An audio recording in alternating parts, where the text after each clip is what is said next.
All right, so I'm not going to hold you all long because I really want to give my group the time to present. But as one of the people who have been here from the beginning, when we first started this institute, it really makes my heart glad to see all the progress, all the new people, all the old people, all the ideas, really to see them all come together really makes me glad. So I'm really honored to be here for more than just to present my group, but to see how this program has grown over the years. So my group is an incredible group of change makers who bring a powerful mix of professional excellence, community passion, and personal purpose to the work that they do. Bianca, who is not here with us today, is a forensic scientist and pastor from the hometown of the legendary Michael Jackson. She brings both spiritual and scientific perspectives to her mission of being the change she wants to see. John, who is originally from Cincinnati, serves as a director of business development at Leo Events, where he builds meaningful connections for some of the world's largest brands, and he carries that same energy into his community service here in Tampa. Kimely is a business innovation manager at People's Gas with over 10 years of experience driving innovation and continuous improvement across industries, all while balancing her favorite role, which is being a mom. And Larry, a communications graduate and entrepreneur, is driven by a passion for youth empowerment and social impact, always looking to grow through meaningful programs and career development. Together, they've used their talents and insights to tackle an issue that really impacts the heart of our communities, which is juvenile justice. Today, they'll present their final project focused on Black policy in Tampa, with a special emphasis on how we can shift outcomes and systems that affect our youth and overall our community. Please join me in welcoming this dynamic group as they talk about R.I.S.E, where they reclaim, inspire, support, and empower youth juvenile detention recidivism through reduction policy. Clap it up for my group. So right now we're going to introduce R.I.S.E Youth Recidivism Reduction Policy. And for those of you that looked at me funny, recidivism is the Recidivism is the tendency of someone convicted of a crime to reoffend. So we have the wonderful Bianca Thomas who come be with us today, the great John Brown, the beautiful Kimely Christie, and yours truly, Larry Daniels Jr.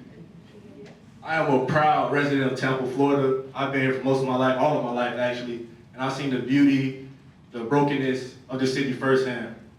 I've seen the youth in the community in the same neighborhoods that I grew up be very creative and very useful.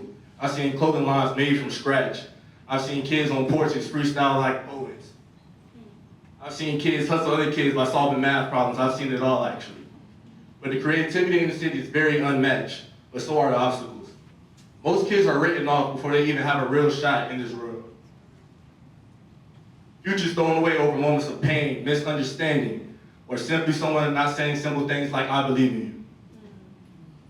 And it's not like the kids aren't bad, it's the systems built around them aren't able to support them in a sense. We kind of normalize trauma, incarceration, and failure, and kind of just write off youth, give up on them in a sense. And honestly, our program is here to stop it. Instead of providing passive healing and growth, we just kind of just let the kids do what they want. And it's not a failure of policy, but a failure of imagination.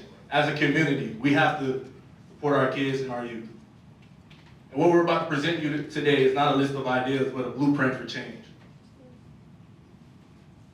So me, I am from Tampa. I could have been another statistic. I am from the community, but I had people that poured into me. So we're going to talk about that right now. So we're going to ask for change, not for 5 years from now, not after every mistake was made, but right now.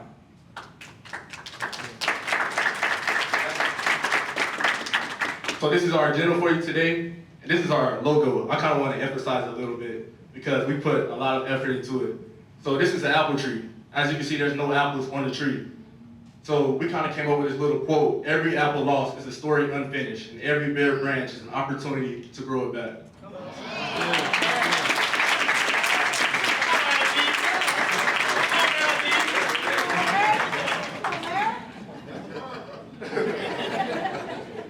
So when we first came about and trying to find different things to do for our topic, we're trying to emphasize the youth. But As we're going through everything, we recognize there's 0 programs for kids that go through recidivism. There's 0 programs for kids that get in trouble once again and once again. So we're trying to emphasize that with our policy R.I.S E. Reclaim, inspire, support, and empower. This is a comprehensive diversion program aimed at reducing black youth rate of recidivism into jail, juvenile detention centers, and other things. So with this program, we're gonna have each kid do an entry survey so we can figure out where they're at and meet them where they're at so we can elevate them to not go back into things like that. We're gonna weave the program around them through focused skill development programs. So we're going to have counselors there, mentors there to kind of build them up, figure them out, and kind of build them up from there. We're going to have assessments so they know where they're doing wrong and where they can move forward from that. And we're going to have different skill building activities. So for example, we're going to have people like firefighters, TPD, there to build them up. And we're going to show them that there's better ways in life. So like I said before, there are 0, and when I say 0, I mean 0 programs that focus on recidivism in Tampa, Florida. 7,300 minors ages 10 to 17 were arrested in the state of Florida in the year 2022 to 2023. In Florida, the incarceration rate is 21.2% in the Department of Juvenile Justice. And the black youth are 4.7 times more likely to be arrested compared to their white counterparts. And we're going to address the unique youth of repeat offenders, and we're going to try to break that cycle. Before I finish, I'm going to pass things off to Ms. Kimely. Thank you so much, Larry. So again, my name is Kimely, and I'd like to introduce you guys to Damon so you can understand exactly who it is we plan to serve. So Damon is 13 years old. He just finished middle school and he's getting ready to go to high school. So he wanted to make new friends. He wanted to make sure that when he goes to high school, he had some people that he was familiar with. So he decided to kind of get familiar with some kids in his neighborhood. He'd seen them around, but he wasn't quite sure who they were, you know? So he decided to make some friends with them and one day kind of ride along with them as they were going to the corner store. During that process though, he was not aware that they had planned to, you know, they didn't have the best of intentions. And so they decided to rob the corner store. And so he didn't want to be the one that, you know, he wanted to be that guy. He wanted to be that guy, right? So unfortunately, he participated. And unfortunately, they were caught and arrested. For Damon though, it was his first offense. And so he was able to avoid jail time. Unfortunately though, back in his neighborhood, there's a lot of policing and there's a lot of profiling.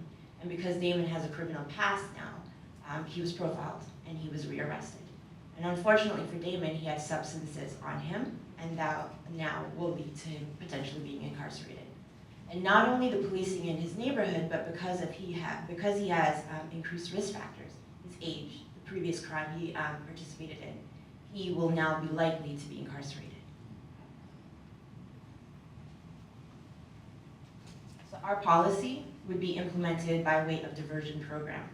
A diversion program is a court-supervised option that allows first-time offenders a chance to avoid criminal record by completing educational counseling, or treatment requirements. This could be inclusive of community service hours, paid fines, apology letters, or essays. Currently, in Judicial Court 13, there are no diversion programs that offer repeat offenders a second chance vote. When youth are arrested, they're sent directly to the Department of Justice or back home until trial occurs. If they're first-time offenders, they might be offered a diversion program depending on the charge. If they're convicted and sentenced to time served, they're then sent to a rehabilitation center. Our program will meet youth like Damon at that point of sentencing. So currently, for 2023, CARB data reports that Florida rate of recidivism is between 8 and 40%. In Hillsborough County, those numbers are between 0 and 17% post-commitment. So recall, recidivism is a return to incarceration or detainment post-program completion within a specified time frame. Based on the rate of recidivism, we can see there's a need for repeat second offenders to have dynamic program offerings. Remember the 7,300 minors between 10 and 17 that were arrested? They would go to a diversion program, and these are the numbers they would face. So potentially 40% or up to, or 17%, depending on where you live, would experience recidivism. So in Damon's case, where he's a second offender, right? Where would he go? What would happen to him? So, next slide, please. Let's introduce Damon to R.I.S E, right? R.I.S E stands for Reclaim, Inspire, Support, and Empower, right? We want to reclaim our youth by reducing recidivism. We want to inspire our youth and expose them to options, career path, and industries they may never have been aware of. We want to support them. We want to strengthen the Black family diaspora through community and family involvement surrounding our youth, and empower our youth to improve mental health and emotional resilience through mentorship and counseling. We want their exposures and experiences to become their new norms, to be embedded in the way they approach their future lives. And now I'll hand it over to John to provide more details on our program structure. Good afternoon, guys. I think one of the things when it comes to our implementation is to think about the spirit in which we thought about this. So we are not looking at them as troubled youth, right? A lot of the things that we created with this is looking at things from the perspective of things that we would have liked when we were coming up, or even things that we received and felt like that was really important. So the skill development track is very important to us. We're wanting to create economic impact for them, right? So when we're thinking about some of these careers, we're not necessarily thinking about things that they can do for the next 5 to 7 years, but things that will be around 10, 20, 30 years from now, and give them an opportunity to make some money, which is really important. So we're thinking about things like tech and coding, trade, vocational skills, healthcare, entrepreneurship, industries that we know that will continue to be here. I think another really big thing for us, and we believe this is really important, is the mental health support, right? So we know when we're dealing with our troubled youth, that is just the fruit of what they're going through, right? So with the mental health support, we're gonna really try to get to the root of what's going on so we can really see that change long term. And it will help them identify their triggers and what's going on with them so they're not having some of these issues they're having when they're out in the world. Another big part of this is the mentorship piece as well. I think for all of us, and I think even you guys, we can think about what has allowed us to be successful in our careers as people seeing us not for where we are, but for where we're going. So that mentorship piece is incredibly important for us. And the timeline of this program, we were very strategic about that, right? So the thought is that this program will be between 18 and 24 months, which I know is a long time, but that matches the tendency of when they're sentenced as well, right? So that's a line right there. And then the strategic plan, right, for that. So we're really trying to think about giving them exposure, skill building, specialization, and really taking these learnings to the next level. So moving on, what does R.I.S.E look like? So when it comes to exposure, we all know this, you can only grow to the level of your exposure. So we're gonna keep them very busy in this first year, walking them through all of these tracks, giving them a lot of exposure and foundation. I feel like is very important to us. Believing the more experiences that they have will allow them to grow and continue to be successful in their lives. So just quickly to walk through, Q1 will be exposure to all program tracks. Quarter 2 would be course by track, tech, trade, sales, and healthcare. Q3, a lot of project-based learning. Q4, reflection and mapping. And then year 2, really getting into specialization and real-world application. And the reason we feel like that's important is because you need both. And we have studies that show that when you have both, you get a highly skilled, you get a deeply experienced and innovative leader. So that's really important to us. And then moving on, some of our evaluation impacts. So these are what we are considering some of our KPIs. And with that, our goal is to see a decrease in the repeat offenders by 30%. We're going to look at 75% of the eligible participants successfully complete a skills course. Obviously, we want everyone to go through that access to the mental health resources. And then obviously a big part of this as well is a participation in the family initiatives. So in saying this, the ultimate goal for all of this is to get their records expunged. And if we were in church, you guys will all say amen to that, right? Because the importance to that is once we know their record is expunged, they're going to get better employment, they're going to get better housing, they're going to get better education, and they're going to get their restored rights, and even more importantly, it'll be their peace of mind.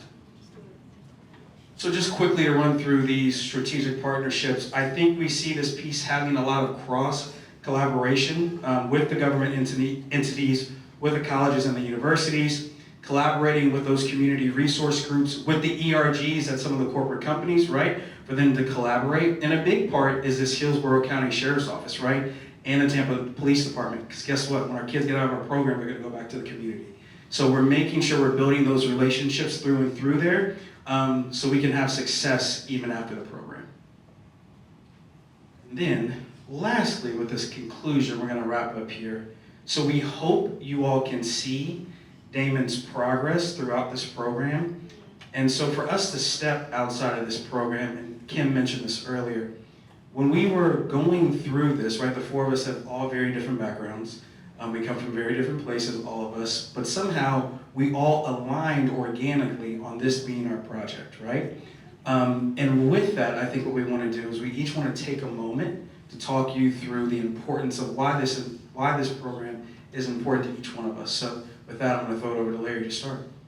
Demands a holistic, community-driven approach. When we come together to empower instead of exclude, we can create a lasting change. The youth are the future. They are important, so we have to pour into our future. So for me, youth empowerment, it's just incredibly important, right? Like I said earlier, my son is 20 years old, and when he allows me to be in the space with him and his friends, I just learn so much more about what they struggle with. And it's different for them what they struggled with versus what we struggled with, right? Their access, right, it's so much more prevalent. And so for me, I want to be able to reach them where they are, reach them at critical ages and stages that will actually have an impact, a long-lasting impact on them for the future. So I think for me, this goes back actually to the Toba MLK breakfast that I volunteered at earlier this year that I was invited to do by my friend Antonio Matthews. But I think one of the things that we heard Dr. John Wesley Howard, he was a keynote. One thing he challenged us was this idea of success is not having a nice car, living in the suburbs, sending your kids to great schools, right? That there's more work to be done. I think he left us with that idea. And I think being in Toba and through all the conversations that we've had, Mr. Ransom has also kind of challenged us to not talk about what the issues are, but to create the solutions. And so I feel like what we have here is we believe we have a solution to break the cycle of incarceration that affects our community so deeply. So with that, we wanted to thank you guys for allowing us to present that to you. And then we just have up here some of our resources that Kim, you're going to talk about real fast, Kimely? Yeah. So really just want to say thank you to all the people that kind of talked with us and gave us the opportunity to pick their brains, to gather information, to do some research, and really just get into it and better understand. So Ms. Robin Lockett, who's in the room, so thank you very much. Folks at the DJJ, we have Major Paul Britton, Chief Probation Officer, Kelly Hammersley, Data Acquisition, Assistant Chief Ryan Egg, Judicial Circuit 13 ASA Chief Justice, Trevor Coy, and City of Tampa. So these are some of our data elements where we're pulling information from. So just want to give them a thank you. This barcode will take you to a very detailed structure of our policy and how it works, the funding and everything of that such. So if you want to take a quick snap of that, and give you all the information. Definitely a segment of population, as you clearly stated, that's kind of forgotten about. Really thorough work, great job. Being in the healthcare industry and seeing this, and had some family members. I've been on both sides of that, of these type things. A daughter who practices criminal defense and came through the public defenders and did time at juvenile, and she would tell me all the stories and really fought to get those felonies and make sure they didn't go on, because we knew then, like, scholarships and, Pell Grants, whatever it may be, it's kind of lost, so that was her mission there. But the one question I guess I would ask is, we're almost still trying to some degree saying your second offense, or it could be a third offense. So I ask you, maybe there's opportunity to develop some type of algorithm or track, so we're not counting a number, but looking at the offense.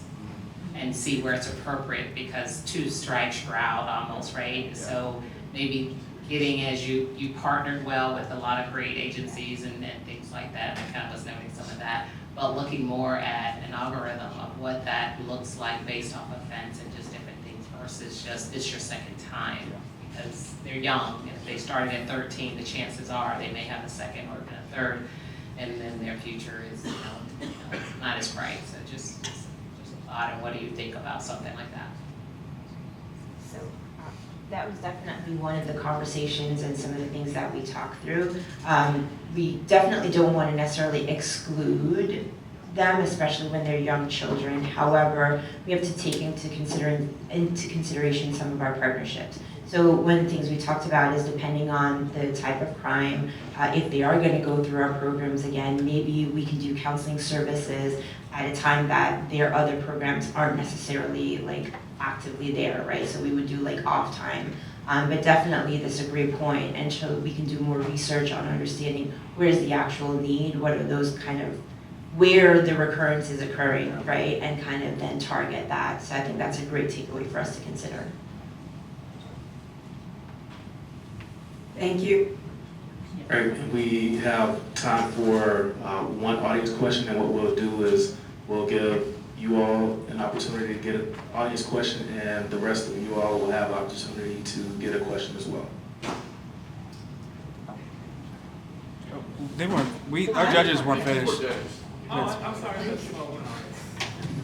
That was my fault, sorry about that. No, thank you. It was a great presentation, and I think for me it hits home a lot. I'm sure many of us in this room know somebody who's been in contact with the judicial system at one point in time. I have a nephew that went through this ever since he was the age of 15, and now he's nearly 40, and just now are starting to get his life together. So I think this is truly a great program that you're talking about. I think one of the things for me is, while the diversion program is very important to mitigate the risk of an offender coming into contact with or reoccurring contact with the police, I think maybe some kind of link to an early prevention program is very important too, right? We got to get to the youth at a very early age because crimes are being committed at very young ages today. So there needs to be some type of connection to a prevention program. But I do think that also this is an opportunity for some type of parental programs. And how do we start to really get the parents to understand the challenges and the environment that they're creating for their children, oftentimes to not necessarily succeed like we want to see our youth succeed. But overall, I think this is a great program.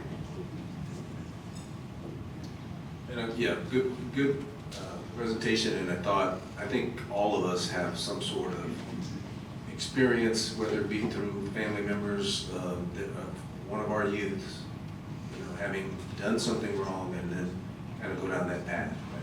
And when you talk about the second occurrence, are you also thinking about being involved after the first, before we even get to this point, right? That was the prevention, some of the prevention stuff. I think is extremely, extremely important. What I also think is important is that is there teeth in your relationship with law enforcement and judicial, because if they buy into it and this is something they want to see succeed, I think it'd be a great program to have. But if it's something that they're writing off, then that would make more work for you. That doesn't tell you to stop. Don't get me wrong. I'm just saying that if you had teeth in that with the specific departments, I think it would be better. But now this is something that we see and we know we need to have.